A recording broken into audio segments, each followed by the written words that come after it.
The opinions expressed in the following program are not necessarily those of Eastlink Community TV, its sponsors, or partners.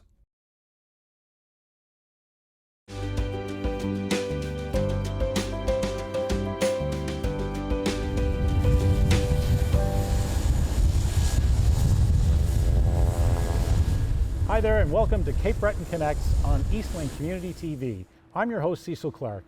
Joining me today is Matt Wallace, owner-operator of Breton Air.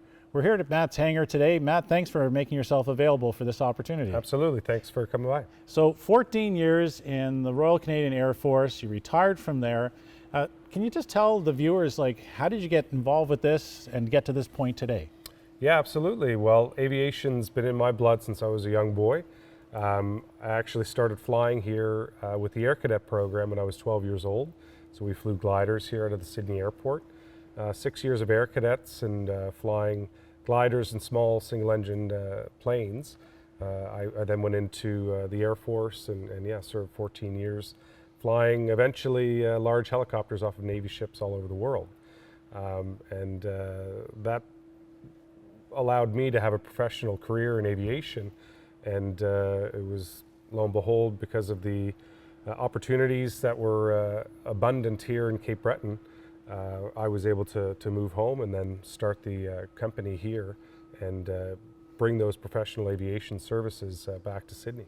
Because it's interesting, Matt, how people would look and say, with the career you've had, and as you mentioned, being able to travel all over the world, you literally could be working anywhere in the world. And so, like many other Cape Bretoners that want to come back, your specialty is very unique. There was no helicopter aviation company here.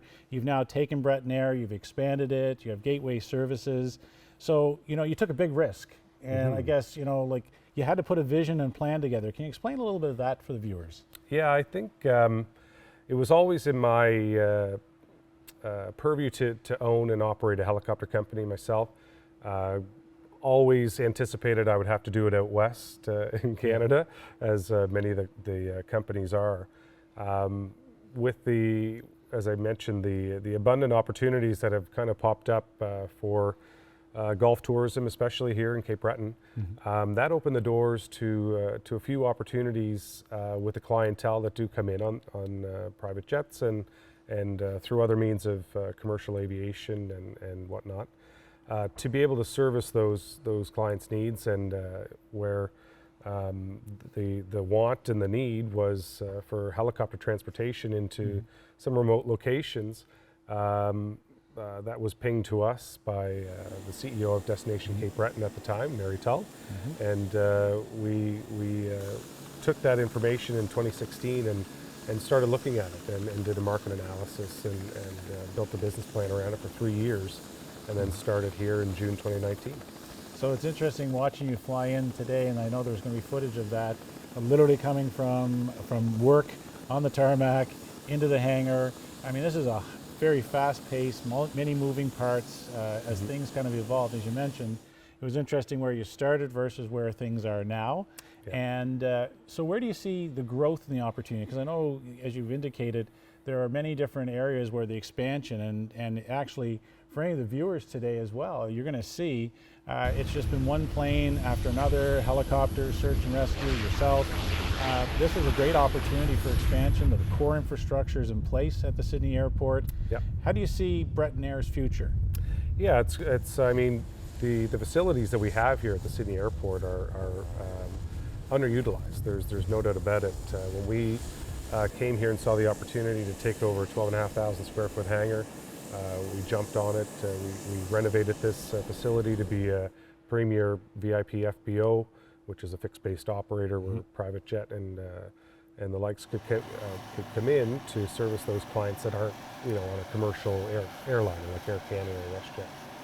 So with those opportunities that were provided to us, that we could do it here in Sydney,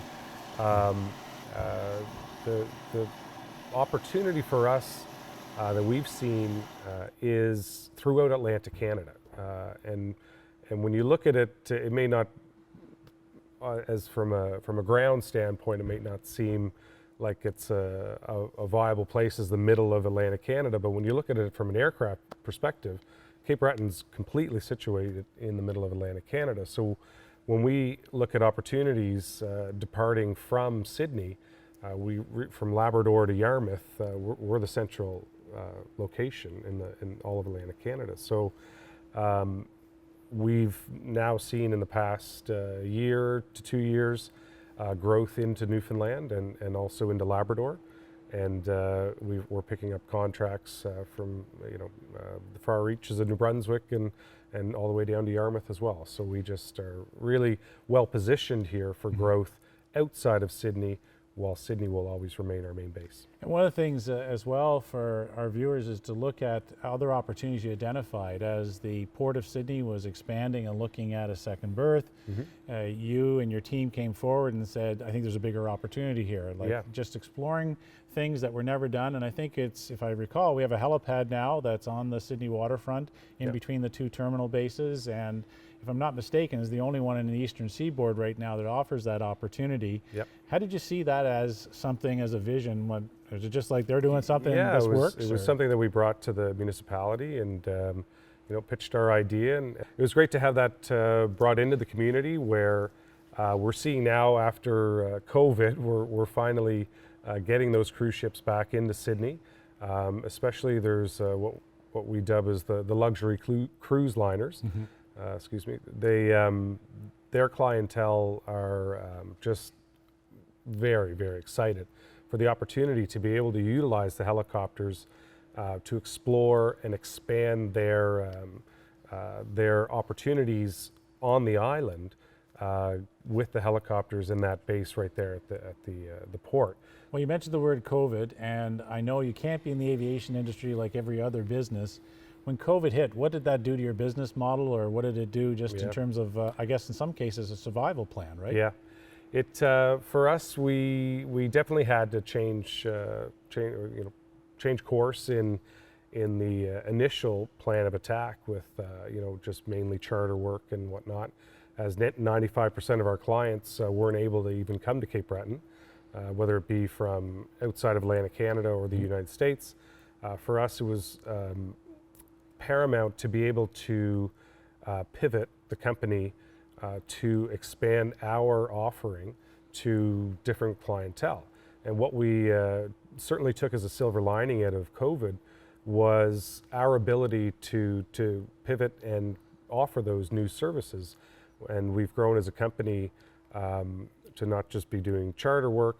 Now we're doing government services. We do a lot of geology exploration for minerals, gold, lithium throughout Newfoundland and Labrador.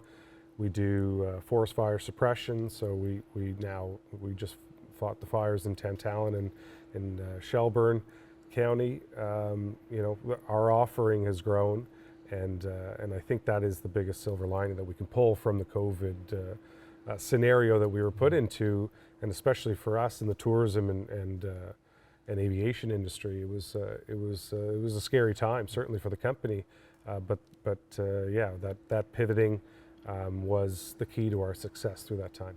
So I know I want to go back to after the break to discuss about the wildfires and how you got engaged with that and your response to that effort. But I also know the Welcoming Mat coming in also has the Gateway brand. Can you explain a little bit more about that side of the business and what you folks offer and how it's linked to other activities within the aviation network? Sure. Yep. So Gateway Sydney here is what, as I mentioned, the FBO, which is the fixed-based operator. Now, we're the only FBO here in Sydney. So we offer the services to anyone and everyone that's not, say, Air Canada or WestJet. So if it's government services, or like we just had D&D utilize this hangar facilities quite a bit. We also provide the services to private jets. Sell jet fuel is a main line of business for that company. And that was an offshoot of Gateway Facilities ULC in Halifax, Nova Scotia, at the Halifax airport. So this was the first satellite base for Gateway, and it was Gateway Sydney's the new company here. And from that, we were able to learn the ropes and really hit the ground running with the business as an FBO here in Sydney. Yeah, the reason I raised that for the viewers is the fact that many people wouldn't just see how many moving parts and how much is involved with an aviation company, and not just the core helicopter services, but also the other broader aviation services you offer as an FBO. And so I think that just says there's more opportunity on the horizon, as you've indicated, in terms of capacity here at the Sydney Airport. It's exciting days in the community and on the island, and look forward to continuing that dialogue after we come back after the break. Sounds great.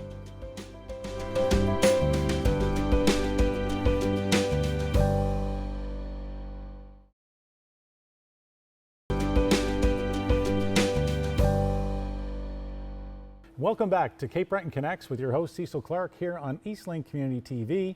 We're going to continue our dialogue with Matt Wallace, the owner-operator of Breton Air. Matt, we at the break talked about your involvement with the wildfires, something very devastating to Nova Scotians, and at the same time we've seen a phenomenal response by all of the emergency service providers. In the commercial side of this, can you just kind of take us through so the viewers can have an understanding of how Breton Air got connected to the response to that and the tactical efforts that you put forward?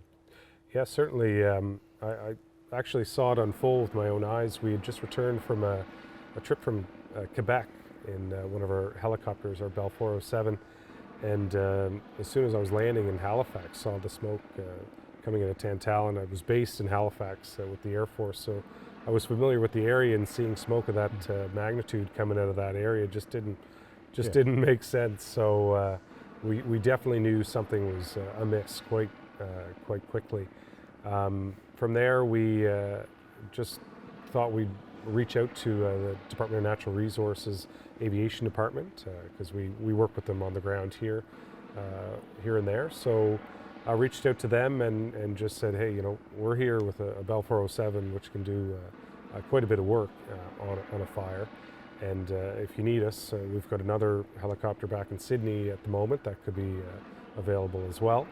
And within 12 to 14 hours, we were fully kitted up and on site, ready to fight the fires. So we sent one of our machines down to Shelburne to fight that fire, and then the other machine was with myself, and I stayed in the Tantallon area fighting the fires for about 2 weeks. So when you do that, obviously piloting and stuff, but what would the team that would be with you doing from the aircraft itself? Yeah, so just one pilot, one machine. There's multiple ways to fight the fires.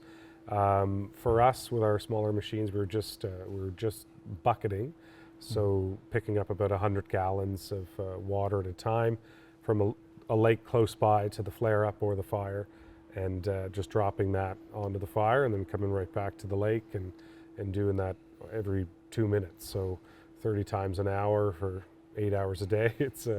So would you have had DNR staff with you on board? Nope. Or just strictly you'd be communicating from air to ground with the teams that are responding there? It was typically just mostly air to air. We would have a Department of Natural Resources helicopter on site with us, who was more or less coordinating the fire efforts, and we were just there to help as be a member of the team. So our equipment and pilots were able to communicate air to air with DNR folks and fight the fires where it was most necessary. So intriguing to know, like when you talk about the bucket and doing the water and then the release and responding with the teams on the ground, how much water would one of these buckets hold when you grab them? Because that's people's curiosity. It's about, I guess volume-wise, to be honest, I'm not really sure what the 400-ish liters, I guess, so 100 US gallons.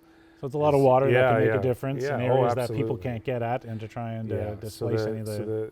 So the benefit of the helicopters doing this type of work is it's very pinpoint accuracy, that we can get the machine and douse the flames right on the site, very close to, especially if it was homes. I know that we were throwing water on people's back decks trying to save their house at some point. And part of it you mentioned as well, referencing earlier with the search and rescue work. Again, we just saw search and rescue here in terms of national support services.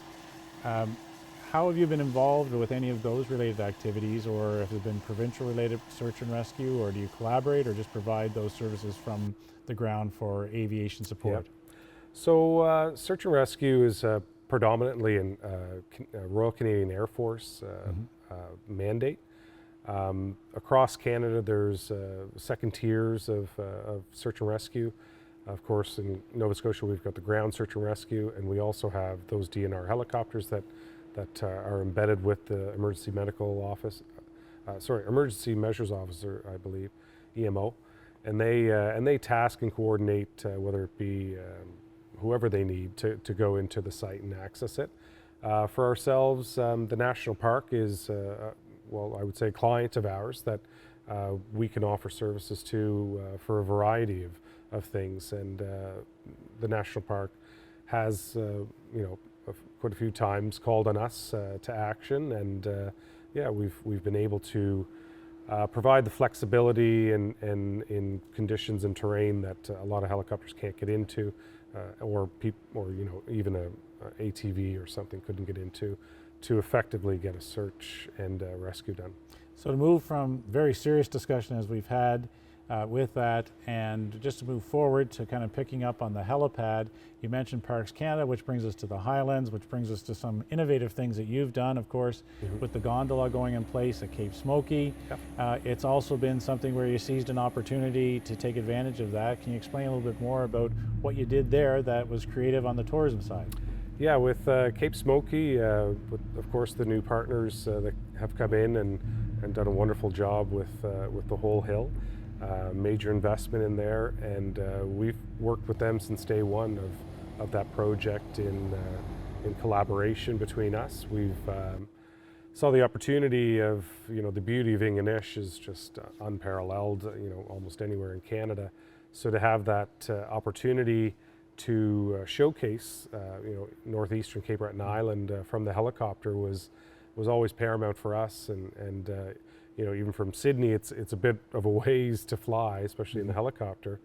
So to have a base set up right in Ingonish was wonderful, and throughout COVID, especially, that was kind of our bread and butter for the initial months, because there was the Atlantic bubble and people were just driving around the Cabot Trail. So it was a great opportunity for us to create some fun and have some tours up there and showcase northern Cape Breton Island, which is amazing.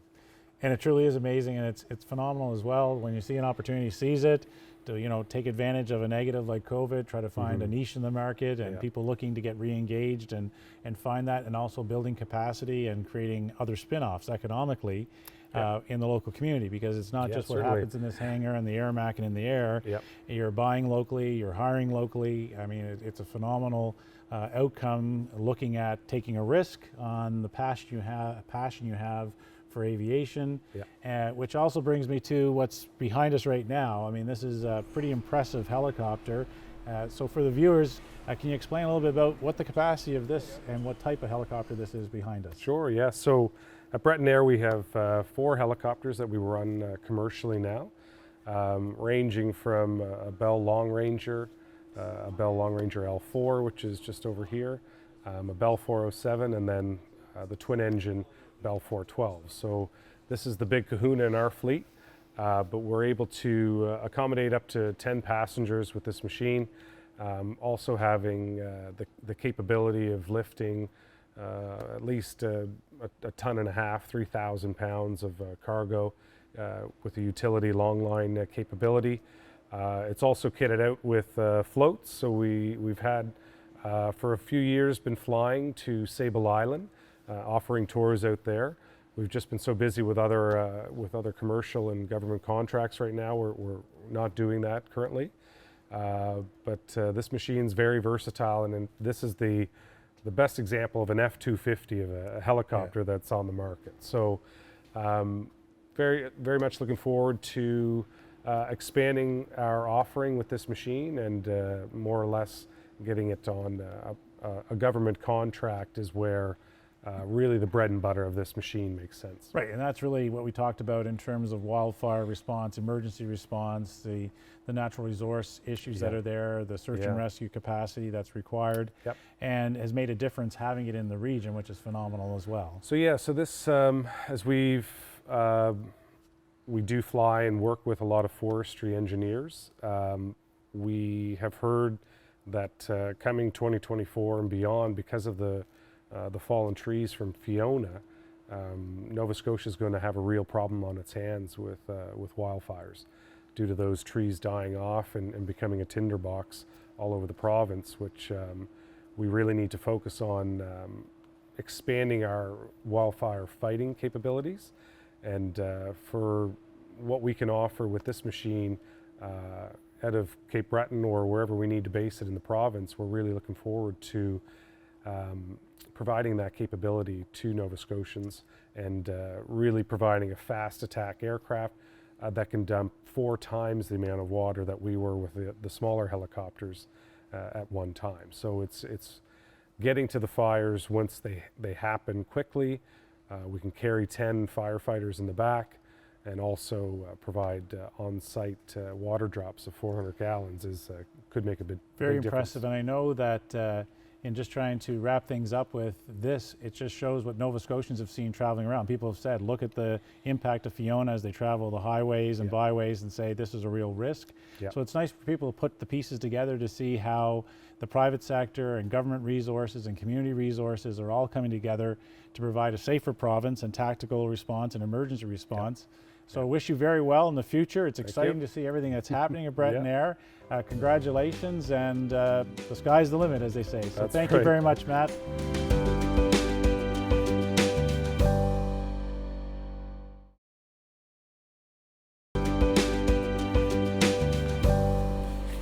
Folks, today we actually had an example of where Cape Breton made a connection from history of being the birthplace of flight in the British Empire to now looking at its future in aviation through Breton Air. Matt Wallace is making a difference. He's making a difference in the aviation sector as he grows his helicopter business and his gateway services within the Sydney Airport Aerodrome.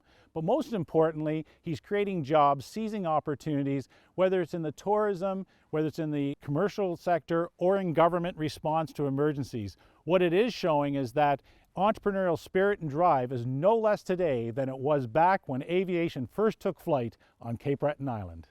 See you next time on Cape Breton Connects. On the next Cape Breton Connects.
$11 years ago, we had we were happy with 40,000 passengers, 50,000. We're now upwards of 150 plus, 150 plus thousand passengers, and it's very exciting. The growth is phenomenal, and the results are very good. Cruise lines really love coming to Sydney.